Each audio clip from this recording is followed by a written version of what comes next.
fingers you have used to dial are too fat.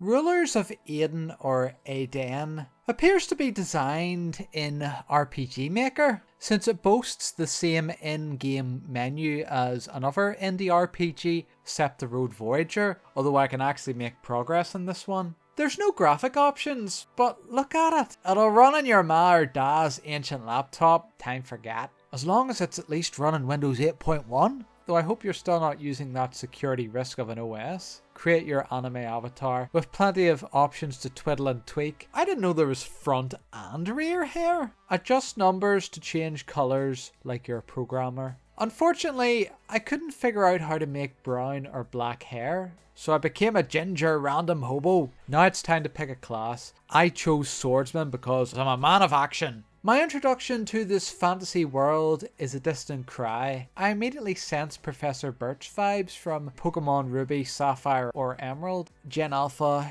you won't know what that is, don't worry about it. Only this time I team up with a pretty lady instead of protecting a middle-aged man. Nice. Suddenly, we're transported to an old school Final Fantasy static turn-based battle screen with only attack animations. Get accustomed to seeing the same enemies every few steps, which triggers a battle. It gets old fast, but at least you can run away, though you will need to grind to level up to fight stronger enemies. Where's the repels I can buy to ward them off like in Pokemon? Characters attack, use special attacks, or guard. On guard. More abilities unlock through leveling up, so combat's more varied. Don't attack with the priest because she's as weak as water. Upon reaching the first town, I make my way straight to the local pub for a pint. It must be a secret druggy den because the NPCs run around like they have ADHD. They even rudely ignore me when I try to talk to them. And the barman doesn't even sell alcohol. The nerve. So I try the local inn instead, but there's only 2 people. The owner, who asks my characters to sleep together to heal, and the fairy with the annoying name I found in the forest. She tells me to kill everyone upstairs. Sure, why not?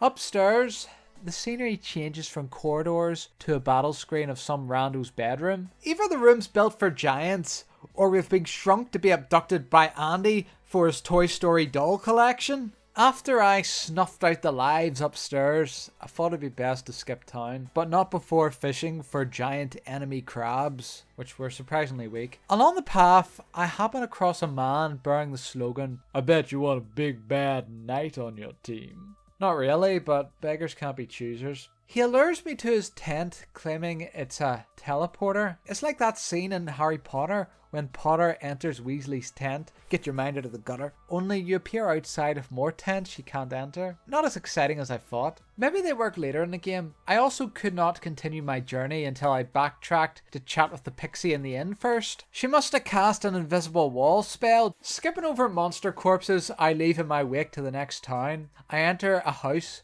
and fall down a pit. I'm sure I can sue for that. Upon navigating a series of caves, I reach the finish line where some twat tells me to fight the monster in the final room form. Spoiler, it's a giant worm. And I lost the battle along with a chunk of progress as my character got kicked back to the inn to spend time with the fairy. And that's where I left him. Looks like she got what she wanted. Maybe that was her master plan all along. Someone from the dev team reached out and told me he doesn't know why autosave didn't work during my playthrough, so they'll incorporate hard saves. Hopefully that'll end the heartbreak of losing progress and not make the players quit after an hour like I did. Rulers of Aden releases on December the 5th on Steam for $1.50. The low price should make old school RPG lovers want to give it a shot. Positives include the music changes in entering a new area, and it was good music. I like the rock music. And what I played so far, it's a working game. Gameplay's decent, but I'd like to see further improvements, including more variety of enemies, less grinding, and quick guides sprinkled through the game, showing new users how to play. Not everyone's as experienced as yours truly. From the 1 hour I played, it's an okay game. Not too shabby for One-Tail Games' first game. Please mash the keypad with your palm now.